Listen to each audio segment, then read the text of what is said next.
मुलांचं आणि मुलींचं ओबीसीचं वसतिगृह मंजूर करण्यासाठी निधी उपलब्ध करून द्यावा।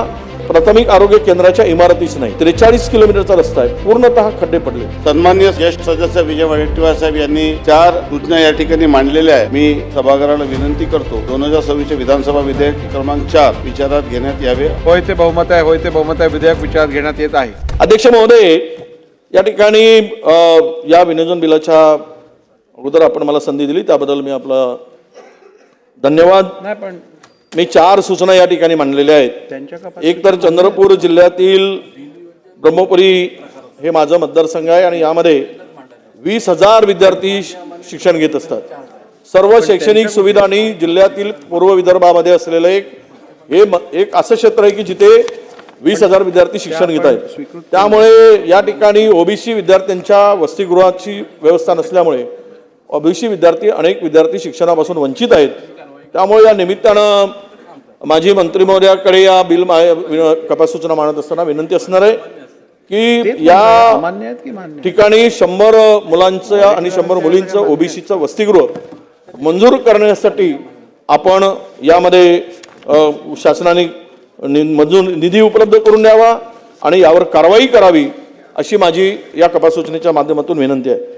अध्यक्ष महोदय, चंद्रपूर माझ्या मतदारसंघातील मेनकी शिंदे ब्रह्मपुरी तालुक्यातील मेनकी, मुळजा आणि सावली तालुक्यातील बोतली अशा 3 प्राथमिक आरोग्य केंद्राच्या इमारतीच नाही।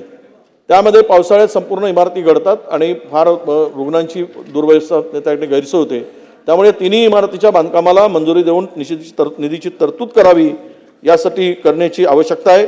याबाबत शासनाने कारवाई करावी अशी आमची आपल्या माध्यमातून विनंती आहे। अध्यक्ष महोदय, तिसरा महत्त्वाचा विषय की चंद्रपूर जिल्ह्यातील सावली तालुक्यातील बोतली, सावली, शिरसी, हरंबा, उपरी असं हे 43 किलोमीटरचा रस्ता आहे, पूर्णतः खड्डे पडले।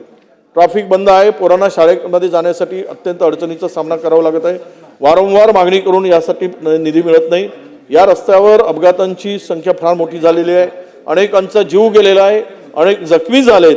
म्हणून या मोठ्या प्रमाणात वाढत असल्याने अपघात वाढत असल्यामुळे या रस्त्याचे सिमेंटी काँक्रिटीकरण करण्यासाठी निधीची तरतूद करण्याची आवश्यकता आहे। याबाबत शासनाने कारवाई करावी आणि त्याच्यावर उपाययोजना करावी अशी आमची मागणी आहे। अध्यक्ष महोदय, त्याप्रमाणे चौथी एक पूरक, आता मी बाब वगैरे सांगितली नाही पूरक मागणी वगैरे, पण पूरक मागणी क्रमांक 7 मुख्य लेखा शिक्षक 5054 बाब क्रमांक 49 मागणी रुपये आमची 1,000।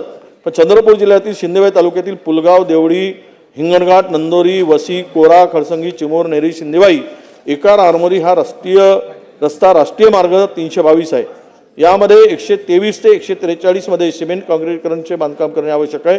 पूर्ण रस्ता खराब झालेला आहे, मोठमोठे खड्डे पडले आहेत, दुरुस्तीसाठी पैसे नाहीत, FDR मध्ये यावेळेस पैसे मिळाले नाहीत। त्यामुळे या रस्त्याच्या बांधकामासाठी मंजुरीसाठी आणि निधी उपलब्ध करण्यासाठी शासनाने कारवाई करावी आणि उपाययोजना करावी अशा या 4 सूचना माझ्या आहेत।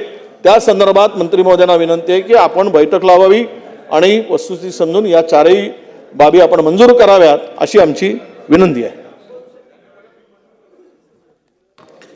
चला, माननीय अध्यक्ष महोदय, सन्माननीय ज्येष्ठ सदस्य विजय वडेट्टीवार साहेब यांनी 4 सूचना या ठिकाणी मांडलेल्या आहे। मी पूर्वी सांगितलं होतं की या संदर्भामध्ये मी पाठपुरावा करेल आणि सन्माननीय सदस्यांच्या उपस्थितीत बैठक घेऊन सदर प्रश्न मार्गी लावण्याच्या दृष्टीने निश्चितपणे सकारात्मक प्रयत्न केला जाईल।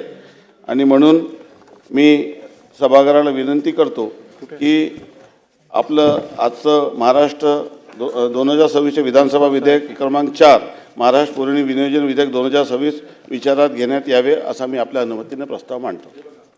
प्रस्ताव असा आहे की सन 2026 विधानसभा विधेयक क्रमांक 4 महाराष्ट्र पुरवणी विनियोजन विधेयक 2026 विचारात घेण्यात यावे।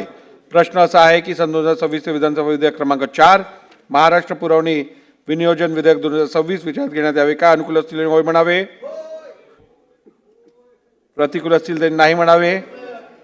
होय ते बहुमत आहे, होय ते बहुमत आहे, विधेयक विचारात घेण्यात येत आहे। आता विधेयक खंडशः विचारात घेण्यात येईल। खंड 2 व 3 अनुसूची खंड 1 संपूर्ण शीर्षक आणि हेतुवाक्य विधेयकाचे भाग समजण्यात यावेत। अनुकूल असतील त्यांनी होय म्हणावे, प्रतिकूल असतील त्यांनी नाही म्हणावे। होय ते बहुमत आहे, होय ते बहुमत आहे। खंड 2 व 3 अनुसूची खंड 1 संपूर्ण शीर्षक आणि हेतुवाक्य विधेयकाचे भाग झाले। महोदय, मी सन 2026चे विधानसभा विधेयक क्रमांक 4 महाराष्ट्र पुरवणी विनियोजन विधेयक 2026 संमत करावे असा मी आपल्या अनुमतीने प्रस्ताव मांडतो. प्रस्ताव असा आहे की सन 2026 चे विधानसभा विधेयक क्रमांक 4 महाराष्ट्र पुरवणी विनियोजन विधेयक 2026 संमत करावे. प्रश्न असा आहे की सन 2026 चे विधानसभा